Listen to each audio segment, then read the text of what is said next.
Hello friends, welcome to निर्माण academy. दोस्तों, फटाफट पर्यावरण शिक्षा से संबंधित वीडियो हम फिर से देख लेंगे। एक पूरा सेट है 30 क्वेश्चन का। तो वीडियो हम बिना विलंब किए शुरू करेंगे, लेकिन उसके पहले जिन्होंने सब्सक्राइब नहीं किया है प्लीज़ सब्सक्राइब कर लीजिए। हम सुबह शाम इस तरीके से वीडियो आपको जब तक टेट की परीक्षा नहीं हो जाती प्रोवाइड करते रहेंगे। वीडियो को पसंद आएगा तो लाइक कर दीजिएगा, कमेंट करिएगा और दोस्तों के माध्यम से शेयर भी करिएगा। दोस्तों, इस वीडियो में हमने जो है रिपीटेड क्वेश्चंस को रखा है जिसकी आप प्रैक्टिस कर सकते हैं। इसके पहले 60 सवाल दिए थे, इसमें 30 सवालों का एक सेट है। चलिए देखते हैं हम अपना आज का पहला सवाल। तो आज का हमारा पहला सवाल है, गिर वन अभयारण्य निम्नलिखित में से किस वन्य जीव का संरक्षण करता है। तो दोस्तों, गिर वन अभयारण्य जो है वो शेर का संरक्षण करता है, एशियाई बब्बर शेर का। और ये जो है ये गुजरात राज्य में है। कहाँ राज्य में है? गुजरात राज्य में। चलिए नेक्स्ट क्वेश्चन देखते हैं। नेक्स्ट क्वेश्चन दोस्तों है, बहुत इंपॉर्टेंट प्रश्न है। ग्रीन मफलर संबंधित है। तो ग्रीन मफलर दोस्तों वायु प्रदूषण से या ध्वनि प्रदूषण से संबंधित है। ध्यान रखिएगा, ध्वनि प्रदूषण से संबंधित है। इसको आपको याद करने का तरीका है कि मफलर से हम अपने कानों को ढकते हैं और कानों का संबंध ध्वनि से होता है। तो ग्रीन मफलर ध्वनि प्रदूषण से संबंधित है। चलिए नेक्स्ट क्वेश्चन देखते हैं। नेक्स्ट क्वेश्चन जो आज का है हमारा, निम्नलिखित में से कौन सा सागर यूरोप को अफ्रीका से अलग करता है। तो दोस्तों, यूरोप और अफ्रीका के बीच में भूमध्य सागर है। भूमध्य सागर है जिसके उत्तर की तरफ यूरोप महाद्वीप है और दक्षिण की तरफ अफ्रीका महाद्वीप है। चलिए नेक्स्ट देखते हैं। दोस्तों, अगला जो प्रश्न है हमारा वो है, अंतर्राष्ट्रीय ओजोन दिवस, इंटरनेशनल ओजोन डे कब मनाया जाता है। तो ये मनाया जाता है दोस्तों 16 सितंबर को। बार बार आता है ये प्रश्न, याद रखिएगा। अगला प्रश्न है, किस खाद्य श्रृंखला में शाकाहारी होते हैं। किसी खाद्य श्रृंखला में शाकाहारी होते हैं।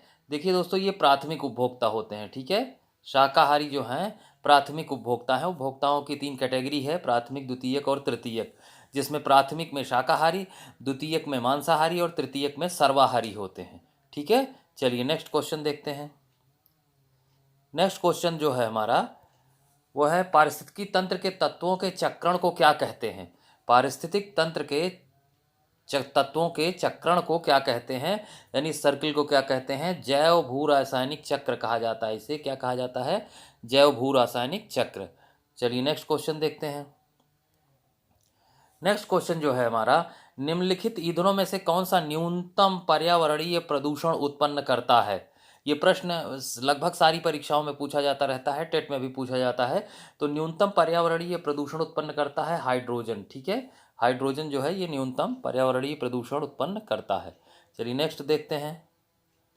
नेक्स्ट क्वेश्चन आज का है हमारा, संकटग्रस्त जंतु दैत्याकार पांडा यानी जाइंट पांडा पाया जाता है। तो दोस्तों, ये पाया जाता है चीन में। कहाँ?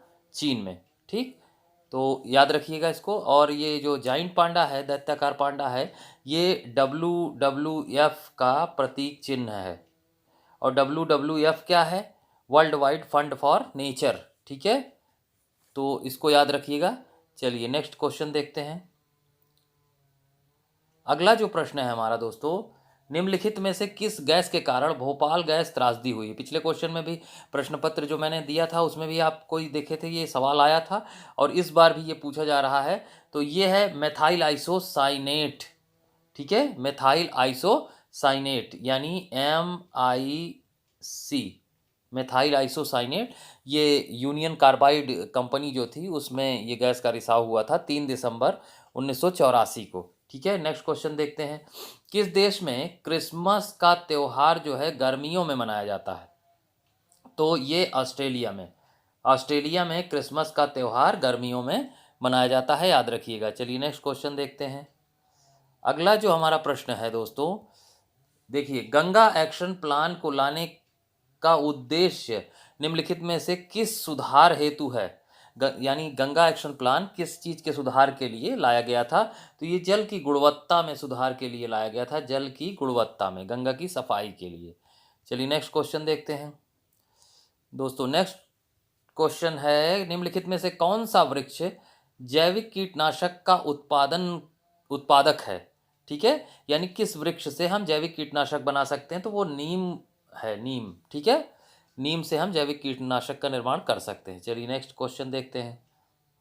अगला जो हमारा प्रश्न है, भूपारिस्थितिकीय यानी जियो इकोसिस्टम तंत्र में ऊर्जा का महत्वपूर्ण स्रोत क्या है? तो सूर्य है, आप सब जानते ही होंगे, सूर्य। ठीक है, चलिए नेक्स्ट क्वेश्चन देखते हैं। अगला जो हमारा प्रश्न है, निम्नलिखित में से कौन सी प्राकृतिक वनस्पति मरुस्थलीय प्रदेशों में पाई जाती है? मरुस्थलीय प्रदेशों में पाई जाने वाली प्राकृतिक वनस्पति कौन सी है? कैक्टस। ठीक है, नागफनी, कैक्टस। ठीक है, चलिए नेक्स्ट क्वेश्चन देखते हैं। देखिए महत्वपूर्ण प्रश्न है, टाइटन किस ग्रह का प्राकृतिक उपग्रह है? तो दोस्तों टाइटन जो है वो शनि का सबसे बड़ा उपग्रह है, शनि का। ठीक है, और इस समय जो है शनि पर सर्वाधिक उपग्रह भी हैं। आपको बता दें कि शनि पर इस समय सर्वाधिक उपग्रह हैं। अगर प्रश्न आता है तो आप लगा सकते हैं। और शनि का सबसे बड़ा उपग्रह है टाइटन, और टाइटन की खास बात है कि इस पर वायुमंडल पाया जाता है। शनि के चारों ओर रिंग या वलय या छल्ले पाए जाते हैं, चमकदार। ठीक, चलिए नेक्स्ट देखते हैं। अगला जो प्रश्न है हमारा, निम्नलिखित में से कौन सी बायोडीजल की फसल है? तो बायोडीजल की फसल है जेट्रोफा। जेट्रोफा को और क्या कहते हैं? रतन जोत। रतन जोत कहा जाता है जेट्रोफा को। ठीक है, तो ये याद रखिएगा। चलिए नेक्स्ट देखते हैं। नेक्स्ट जो क्वेश्चन है आज का हमारा, पर्यावरण संरक्षण अधिनियम। ठीक है, देखिए पिछले प्रश्न पत्र में वन जीव संरक्षण अधिनियम आया था, इसमें पर्यावरण संरक्षण अधिनियम आया है।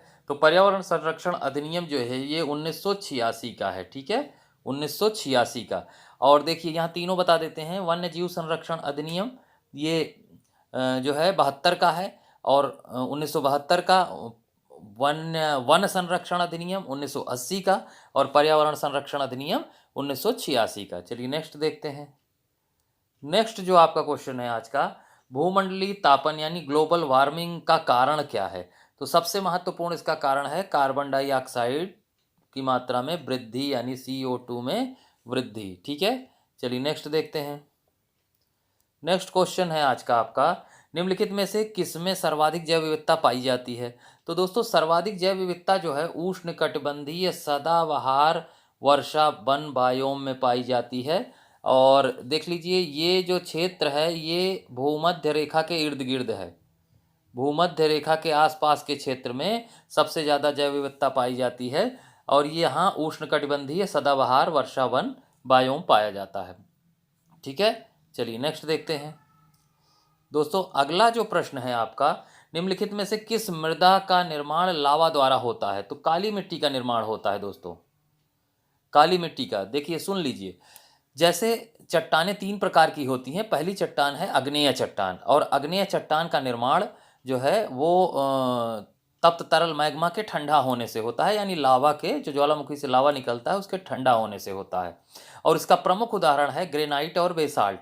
यहाँ जो बेसाल्ट है इससे काली मिट्टी का निर्माण होता है, इसलिए मृदा का निर्माण जो है, काली मिट्टी का निर्माण लावा द्वारा किए होता है, ऐसा आप बता सकते हैं। चलिए नेक्स्ट देखते हैं। अगला जो दोस्तों प्रश्न है इंपॉर्टेंट है, देख लीजिए, वायुमंडल की कौन सी परत प्रकाश की पराबैंगनी किरणों को पृथ्वी की सतह पर आने से रोकती है?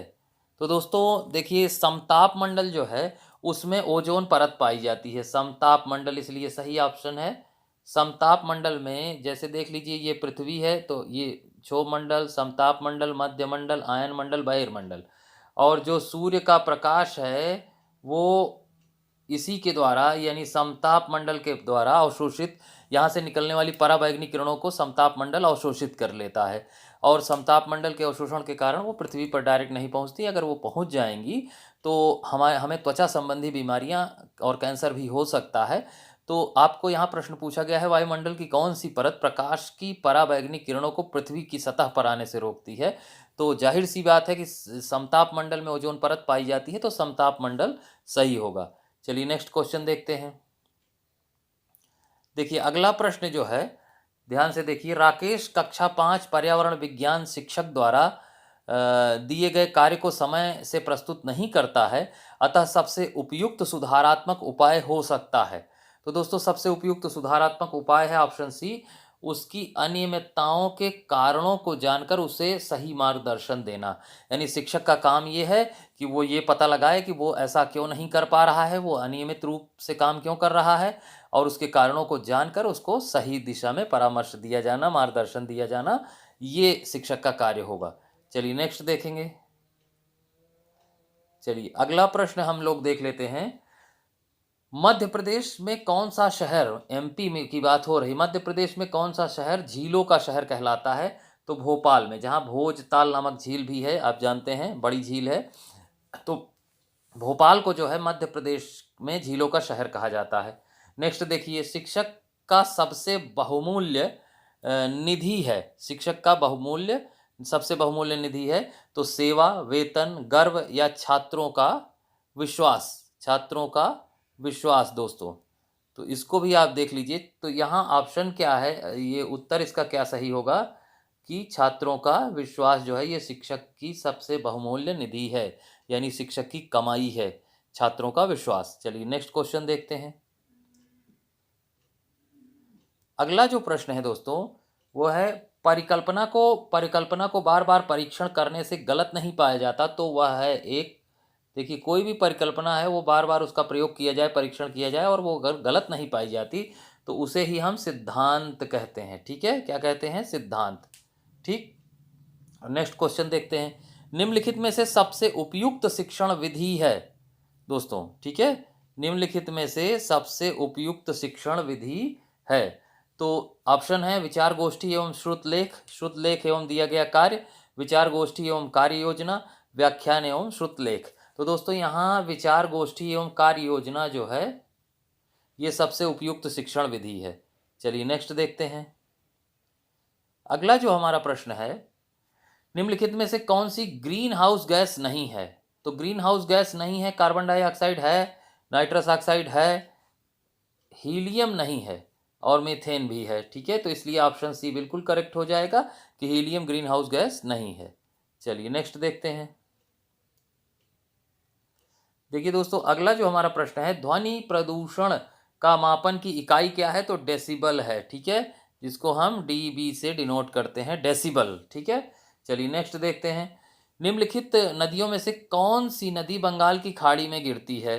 तो दोस्तों देखिए सुवर्ण रेखा नदी जो है ये बंगाल की खाड़ी में गिरती है, क्योंकि यहाँ बाकी नदियाँ जो हैं ये अरब सागर में गिरने वाली नदियाँ हैं, तो इसलिए सुवर्ण रेखा नदी। ठीक, चलिए नेक्स्ट देखते हैं। तो दोस्तों ये देखिए हमारा आज का अंतिम प्रश्न है, निम्नलिखित में से किस स्थलाकृति का निर्माण हिमानी द्वारा हुआ है, यानी ग्लेशियर द्वारा हुआ है? तो यू आकार की घाटी का निर्माण जो है ये हिमानी द्वारा होता है। ठीक है, ये आप जान लीजिए, क्योंकि लेपीज, वी आकार की घाटी और जल प्रपात ये सब नहीं है, यू आकार की घाटी जो है इसका निर्माण हिमानी या ग्लेशियर द्वारा होता है। तो इस तरीके से दोस्तों इस पूरे सेट को आप ध्यान से देख लीजिएगा और इसका आपको लाभ मिलेगा। और इसको केवल यूपी टेट वाले ही नहीं और भी छात्र देख सकते हैं, क्योंकि ज़्यादातर परीक्षाओं का सिलेबस है पर्यावरण, तो इसको आप देख के अपनी परीक्षाओं में लाभ उठा सकते हैं। तो उम्मीद कर रहा हूँ आपको ये पसंद आया होगा। शाम तक मैं एक वीडियो और आपको प्रोवाइड करा दूँगा जो कि मनोविज्ञान का होगा। आप निरंतर प्रैक्टिस करते रहिए और 28 के बाद कमेंट के माध्यम से ये ज़रूर सूचित करिएगा कि कितना लाभ आपको मिला और आपने क्या अटेम्प्ट किया और कितना सही रहा आपका। तो इस तरीके से आप सभी को आपकी परीक्षाओं के लिए बहुत बहुत शुभकामनाएं। धन्यवाद साथियों।